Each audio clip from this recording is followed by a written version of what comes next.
Hello everyone.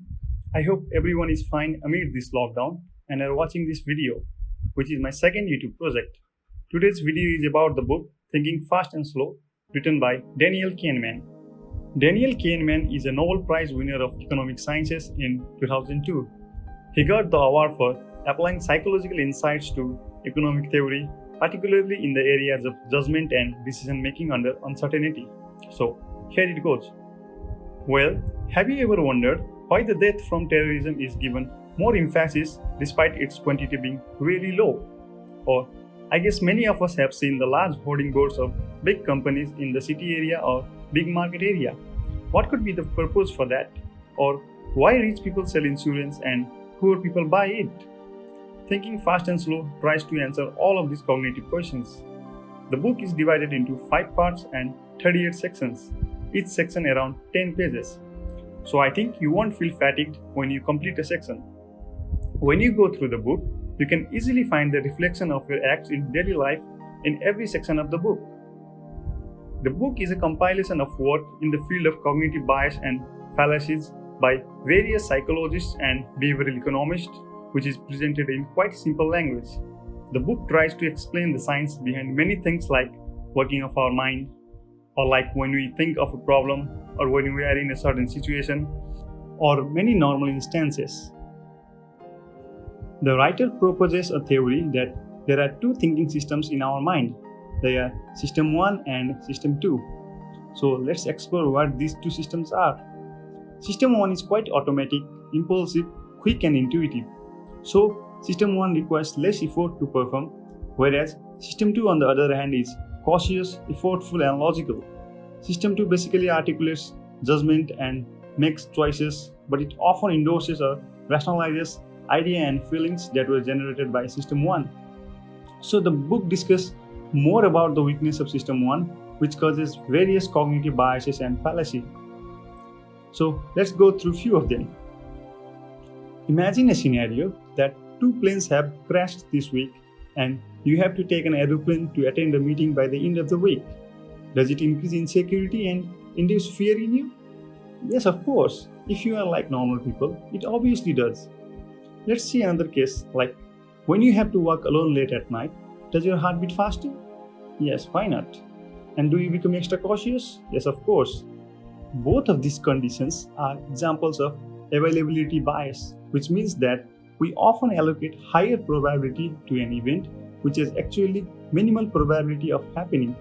It's like the chances of you being robbed at night is quite less, but you feel that you will get robbed. That will eventually lead to fear. Why does this happen? This is due to the abundance of information available to you about insecurities of walking at night or flying in an aeroplane. In the real world, this technique is generally used by the journalists and media by bombarding the information all the time. Now, let us discuss another case in our daily life. Suppose you are in an apparel store and you really like a pair of boots. So you ask the storekeeper its price. Then the storekeeper says it's $19.9. So what's the price you will bargain for? Or will the bargain price be the same if the keeper had said its price to be $25.9? Let's think about it. Actually, the two prices will be different to us because we lack sufficient data to guess the value of the boot, and we tend to hover around a pre-offered number, which is $19.9 and $25.9 in this case. This cognitive bias is called anchoring effect, as we tend to anchor around the pre-offered number. Similarly, as a human being, our thoughts and behavior may be influenced by stimulus to which we pay no attention at all, or sometimes we are completely unaware of. This the writer calls the priming effect, which I have experienced personally. The book has explained in details how corporate sectors use this priming effect to influence our decisions or its customer decisions. Normally, human beings prefer not to lose rather than to win, although the statistical meanings of both are the same. This tendency is called loss aversion, which I find quite interesting. The psychological pain of loss is greater than the pleasure of victory. So, most of the people think like, I should not lose, rather than I should win. Will you feel more comfortable if a doctor says that there is 10% chance of death, or if he says there is 90% chance of survival? you will definitely feel good with the latter one. This effect is called framing effect, which explains that the way a situation is presented affects the interpretation and feelings in any individual. Let's explore some other things, like how hard will it be for you to leave a project that you have put lots of effort in, although you know that there are negligible chances of completing the project? Well, most of the people don't want to abandon it, which I have experienced in my personal life too. This tendency is described as sunk costs fallacy, where individuals continue their work or put effort into it thinking that they have invested large amount of time and money. Eventually, it will result in more loss of resources. So in this way, the book walks seamlessly through many other cognitive heuristics, biases and fallacies like planning fallacy, less is more bias, optimism bias, outcome bias, hindsight bias, affect heuristics, and so on. All the fallacies that we have discussed throughout this video is the result of System 1.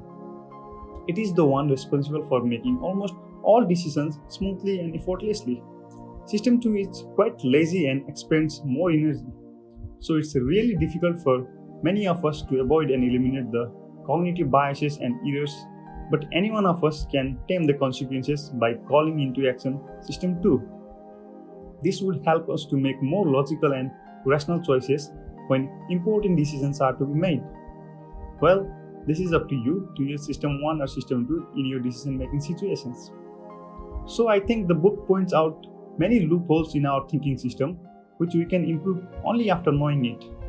So if you are interested, you can go for it.